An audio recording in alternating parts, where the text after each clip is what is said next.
ಕುರುಬ ಸಮುದಾಯವನ್ನ ಪರಿಶಿಷ್ಟ ಪಂಗಡ ಪಟ್ಟಿಗೆ ಸೇರಿಸಬೇಕು ಅಂತ ಆಗ್ರಹಿಸಿ ಯಾದಗಿರಿಯಲ್ಲಿ ಸ್ವಾಭಿಮಾನಿ ಕುರುಬರ ಸಮಿತಿ ಪ್ರತಿಭಟನೆ ನಡೆಸಿದೆ.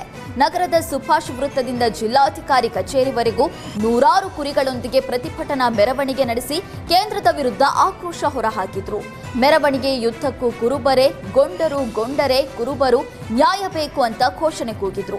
ಪ್ರತಿಭಟನಾಕಾರರನ್ನ ಟಿಸಿ ಕಚೇರಿಯ ಮುಖ್ಯ ಗೇಟ್ ಬಳಿಯೇ ತಡೆಯಲಾಯಿತು. ಬಳಿಕ ಸ್ಥಳಕ್ಕೆ ಆಗಮಿಸಿ ಜಿಲ್ಲಾಧಿಕಾರಿಗಳೇ ಮನವಿ ಸ್ವೀಕರಿಸಿದ್ರು. ಈ ವೇಳೆ ಮಾತನಾಡಿದ ಕುರುಬ ಸಮುದಾಯದ ಮುಖಂಡರು, ಸಮುದಾಯವನ್ನ ಎಸ್ಟಿ ಪಟ್ಟಿಗೆ ಸೇರಿಸುವುದಕ್ಕೆ ಈಗಾಗಲೇ ರಾಜ್ಯ ಸರ್ಕಾರ ಶಿಫಾರಸು ಮಾಡಿದೆ. ಆದರೆ ಕೇಂದ್ರ ಸರ್ಕಾರದಿಂದ ಸಮಾಜಕ್ಕೆ ಅನ್ಯಾಯ ಆಗ್ತಾ ಇದೆ.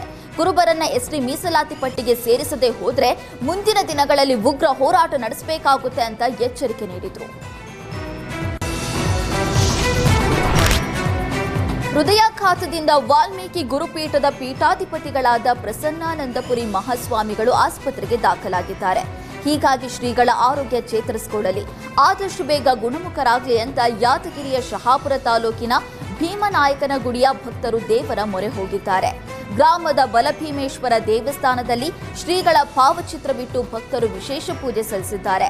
ದಾವಣಗೆರೆ ಜಿಲ್ಲೆ ಹರಿಹರ ತಾಲೂಕಿನ ರಾಜನಹಳ್ಳಿಯ ಮಹರ್ಷಿ ವಾಲ್ಮೀಕಿ ಗುರುಪೀಠದ ಪ್ರಸನ್ನಾನಂದಪುರಿ ಮಹಾಸ್ವಾಮಿಗಳು ಹೃದಯಾಘಾತದಿಂದ ಆಸ್ಪತ್ರೆಗೆ ಸೇರಿದ್ದು ಹೆಚ್ಚಿನ ಚಿಕಿತ್ಸೆಗಾಗಿ ಹೈದರಾಬಾದ್ನ ಖಾಸಗಿ ಆಸ್ಪತ್ರೆಗೆ ದಾಖಲಿಸಲಾಗಿದೆ. ಸದ್ಯ ಶ್ರೀಗಳ ಆರೋಗ್ಯಕ್ಕಾಗಿ ಭಕ್ತರು ವಿಶೇಷ ಪೂಜೆ ಪುನಸ್ಕಾರ ಸಲ್ಲಿಸುತ್ತಿದ್ದಾರೆ.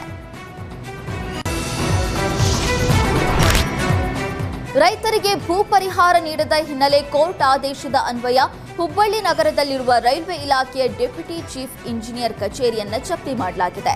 ನೈಋತ್ಯ ರೈಲ್ವೆ ವಿಭಾಗಕ್ಕೆ ಸೇರಿದ ಕಚೇರಿಯಲ್ಲಿನ ಟೇಬಲ್, ಕಂಪ್ಯೂಟರ್ ಸೇರಿ ಅನೇಕ ವಸ್ತುಗಳನ್ನು ವಶಕ್ಕೆ ಪಡೆಯಲಾಗಿದೆ.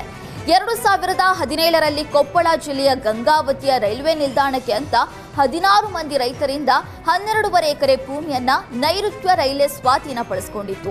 ಬಳಿಕ 1 ಎಕರೆಗೆ 18 ಲಕ್ಷ ಪರಿಹಾರ ನೀಡಲಾಗಿತ್ತು. ಆದರೆ ನೀಡಿರುವ ಪರಿಹಾರ ಕಡಿಮೆಯಾಗಿದೆ ಅಂತ ರೈತರು ಕೋರ್ಟ್ ಮೊರೆ ಹೋಗಿದ್ರು. ಭೂ ಸ್ವಾಧೀನ ಸಂಬಂಧ ವಿಚಾರಣೆ ನಡೆಸಿದ್ದ ಕೊಪ್ಪಳ ಜಿಲ್ಲಾ ನ್ಯಾಯಾಲಯ ಪ್ರತಿ ಚದರ ಅಡಿಗೆ 800 ರೂಪಾಯಿ ನಿಗದಿ ಮಾಡಿ ಮಾರ್ಚ್ 31, 2023ರಲ್ಲಿ ಆದೇಶ ಮಾಡಿತ್ತು.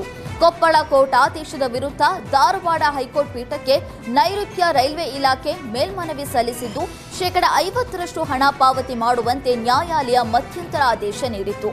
ಆದರೆ ರೈಲ್ವೆ ಇಲಾಖೆ ಈ ಆದೇಶವನ್ನು ಕೂಡ ಪಾಲನೆ ಮಾಡಿರಲಿಲ್ಲ. ಹೀಗಾಗಿ ಹುಬ್ಬಳ್ಳಿ 5ನೇ ಹೆಚ್ಚುವರಿ ಜಿಲ್ಲಾ ನ್ಯಾಯಾಲಯದ ಆದೇಶದ ಹಿನ್ನೆಲೆ ಜಪ್ತಿ ಕಾರ್ಯ ನಡೆದಿದೆ.